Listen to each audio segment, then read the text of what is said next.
അമ്മേ, നമുക്ക് മുരളിയേട്ടന്റെ വീട് വരെ ഒന്ന് പോയിട്ട് വന്നാലോ? അല്ല, ഞാനും അത് ആലോചിക്കാതിരുന്നില്ല. ഭാർഗവി അവിടെ ആക്കിയിട്ട് വന്നതല്ലേ, ഒന്ന് പോകാം.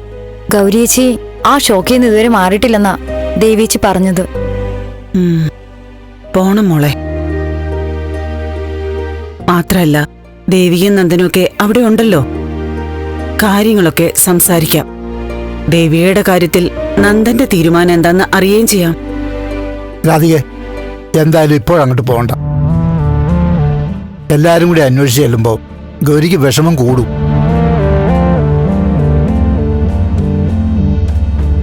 ആ കുട്ടിക്ക് ഇപ്പൊ ആവശ്യം സമാധാനം.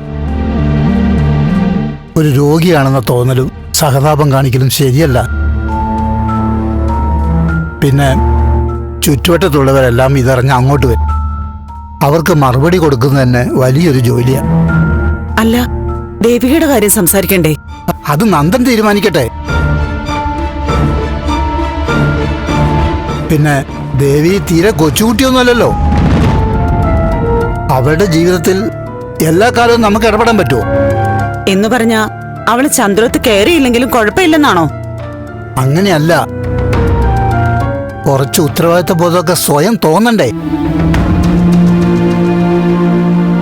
പിണങ്ങിയാലേ ഉടനെ ഇവിടേക്ക് ഓടി വരണമെന്നുള്ള ചിന്ത ഉണ്ടാവുന്നതേ കുഴപ്പമാണ്. സ്വയം പരിഹരിക്കണം. ദേവിയുടെ കൂടെ നന്ദനുണ്ടല്ലോ. ഇനി അവളുടെ കാര്യം നന്ദൻ നോക്കിക്കോളൂ. മുരളി ഇവിടെ വന്നപ്പോ പറഞ്ഞത് ഓർമ്മയുണ്ടല്ലോ. അതെല്ലാം 100% ശരിയാ. നന്ദൻ ദേവികയുടെ ഭർത്താവ്. ഒരിക്കലും ഈ മാധവനെ പോലെ അവൻ ദേവിയെ കഷ്ടപ്പെടുത്തില്ല, ഉറപ്പാ.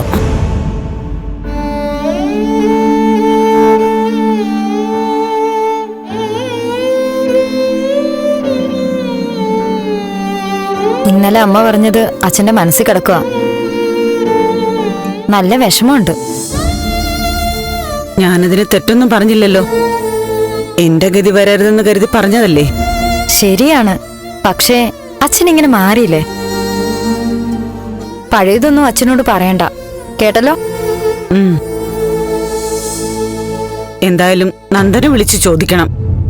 ചന്ദ്രോത്ത് ഭാര്യയുമായിട്ട് ജീവിക്കാൻ പറ്റിയില്ലെങ്കിൽ അവനും അവളും ഈ വീട്ടിലേക്ക് വരട്ടെ. ഇവിടെ കഴിയട്ടെ അവര്.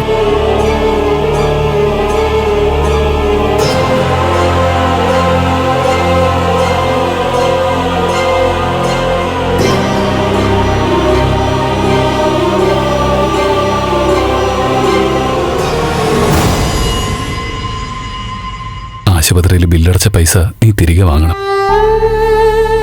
നാളെ ബാങ്കിൽ നിന്ന് എടുത്തേരാം. പ്രസവത്തിനായിട്ട് മാറ്റിവെച്ച കാശാ അത്.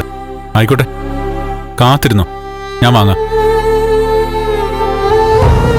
പക്ഷേ ഒരു കാര്യം, ഇനി എല്ലാത്തിനും ഒരു കണക്ക് ഞാൻ വെച്ചോളാം. അല്ലടാ, നല്ലൊരു തുകയായില്ലേ? ഇനിയൊരാവശ്യത്തിന് നീ ചെലവാക്കിക്കോ. ഇതിലിപ്പോ വേണ്ട. അതിലെന്തോ ഒരു ഇതെന്ന് നീ പറഞ്ഞതിന്റെ അർത്ഥം എനിക്കിപ്പോ മനസ്സിലായി.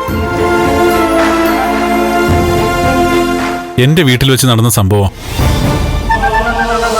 എന്റെ അമ്മയുടെ കൈകൊണ്ട് സംഭവിച്ചതാ. അതിന്റെയൊക്കെ പേരില് ഞാൻ ആശുപത്രി ചെലവ് വഹിച്ചു എന്ന് മറ്റുള്ളവർ കരുതും. അങ്ങനെയാണോ? അതോ നിന്റെ മനസ്സിലും അങ്ങനെ ഒരു തോന്നൽ വന്നിട്ടുണ്ടോ? എടാ, നമ്മൾ രണ്ടുപേരും കൂടപ്പുറപ്പുകളാണെന്നല്ലേ പലരും പറയാറ്. എന്റെ കൂടപ്പുറപ്പിന് വേണ്ടി ഞാൻ ചെലവാക്കി. ഞാനത് തിരിച്ചു വാങ്ങില്ല.